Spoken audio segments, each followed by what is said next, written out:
स्वागत है आप सबका।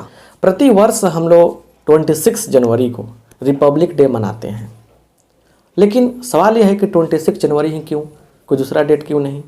दूसरा बात, लोकतंत्र और गणतंत्र दो शब्द हैं, क्या दोनों सेम हैं या अलग अलग हैं। अगला बात, इंडिपेंडेंस डे और रिपब्लिक डे मतलब स्वतंत्रता दिवस या और गणतंत्र दिवस, दोनों में अंतर क्या है। तो इन सब बातों को अच्छा से समझेंगे हम लोग। देखिए, लोकतंत्र और गणतंत्र को समझते हैं पहले।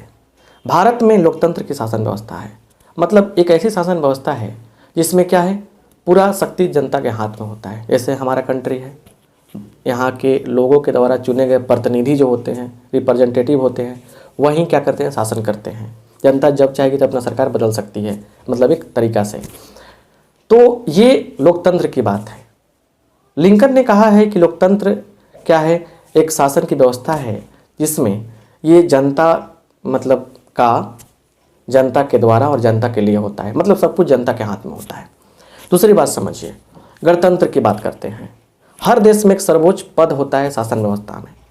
अगर उस सर्वोच्च पद पे बैठा व्यक्ति बदला जा सके चुनाव के द्वारा, है ना, उनका भी चुनाव होता हो, तो उस केस में उस देश को गणराज्य कहा जाता है। जैसे भारत में सर्वोच्च पद राष्ट्रपति का है, तो उनका भी चुनाव होता है, भले वो चुनाव डायरेक्ट रूप से हो या इनडायरेक्ट रूप से हो, तो उनका भी बदलाव हो सकता है, उनको भी बदला जा सकता है। उनका चुनाव होता है और चुनाव के बेस पर उनका बदलाव हो सकता है।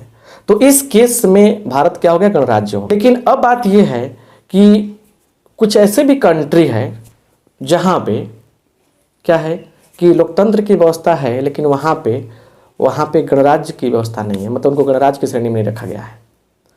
होता क्या है कि लोकतंत्र की व्यवस्था है, जनता के हाथ में शासन है, प्रधानमंत्री का चुनाव हो सकता है, लेकिन वहाँ पे जो सर्वोच्च पद पे व्यक्ति बैठे हैं उनका वंशानुगत व्यवस्था चल रहा है। जैसे एलिजाबेथ वन, एलिजाबेथ टू, ऐसे उनके पारिवारिक मैटर चलेगा वहाँ पे, उसका चुनाव नहीं होता है, ठीक है ना।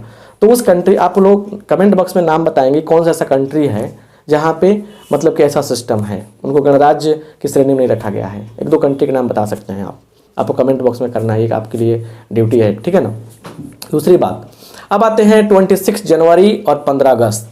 भारत वर्षों तक अंग्रेजों के हाथों से गुलाम रहा और बहुत ही लंबे संघर्ष के बाद आज़ादी मिली हमें। तो पूर्ण रूप से भारत को 15 अगस्त 1947 को आज़ाद कर दिया गया।